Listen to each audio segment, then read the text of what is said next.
Hey guys, welcome back to How to Repair, guys. Thank you guys for watching and subscribing to the channel. Today will be super helpful for you guys to any of you having a Hyundai vehicle. It could be practically any Hyundai, such as Hyundai Sonata, Hyundai Accent, Hyundai Elantra, Santa Fe, Tucson Veloster, guys. If you have any of those, we'll demonstrate on Hyundai Sonata.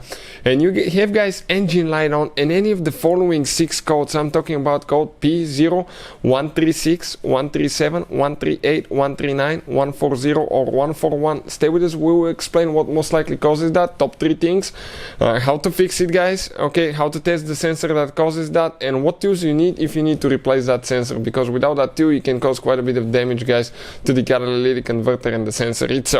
Another thing, we'll share which computer we use for diagnostics, because many of you guys constantly ask us that information in the comment section below. So let's go ahead and cover that today. If you guys need to buy any parts, tools, anything for your Hyundai, guys, okay, we're going to share the links in the description of the video below for your convenience, and you can see where we get all the tools and parts from for a really good price and quick shipping as well. Another thing, every single car we get at the garage, we try to make at least 200 to 300 free repair videos. Why we do that? Simply because our mission at the shop is to save you as much money as we can, guys. All we need in return, please subscribe to the channel, like the video, that way we can save you even more money and provide even more videos. Now, if you have a Hyundai, you want to check, guys, our second channel. It's called Electrical Car Repair Live. We're going to share so much helpful information about diagnostics, engine codes and things like that there as well, so definitely check it out.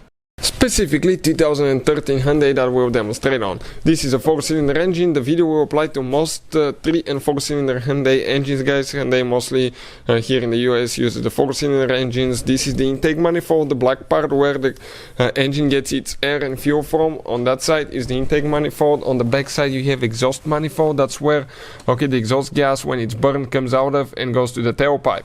Now, on that exhaust manifold, be careful, be super hot. You have one sensor that is known, okay, right there, as an upstream oxygen sensor, or known as Bank 1 Sensor 1.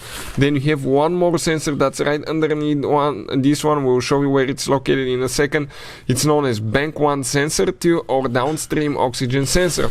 The purpose of that upstream oxygen sensor is to detect how much air, fuel you still have, guys, in the exhaust system. So by doing all that, it's going to send the voltage to the engine computer. The engine computer will calculate that and it will tell, okay, it will know if the engine is running rich or lean. It will adjust that so we have a nice clean running engine, guys. That's powerful, and actually you meet the emission standards as well.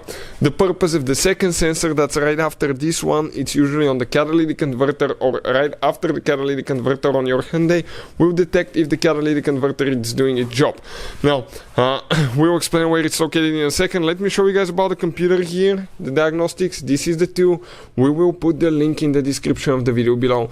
This is amazing tool, guys, simply because you can work on almost any car you can think of. It can pay itself off in one-time use. Hyundai is right here. You can access, guys, every computer system in your Hyundai. This is a 2013 model and it has only 17 computer systems, but some newer ones have way more than that. You can read codes, delete codes, see live data for every system, which makes it super powerful. Now let's go underneath the vehicle and explain what else we have here. So I'm going to just lay here, give me a second so I can reposition myself. Alright, perfect. Now right here we have another sensor, guys. This is on the catalytic converter. That's the socket that you need to use if you need to remove it. We will put the link in the description of the video below. But things to look for: make sure that connector and the wire are in good condition. The wire, if it came out of the brackets, it can touch that exhaust catalytic converter, melt, and you will get any of these codes. Another thing, if that connector is disconnected, you will get any of these codes as well. And if all that checks out fine, everything's good, maybe, most likely you have a bad sensor, and we have a special video on the channel that actually will explain how to test downstream oxygen sensor on a car. So I'll strongly recommend, guys, for you, okay, to check it out and find out, okay, how to do that. So this is, okay, you can see this is the sensor, okay, right here. That's what it looks like. If you want to see the complete video about removing and replacing that sensor, we have it on a Hyundai Sonata that will teach you how to do that. Hopefully the video will be helpful. Thank you for watching and see you guys next time.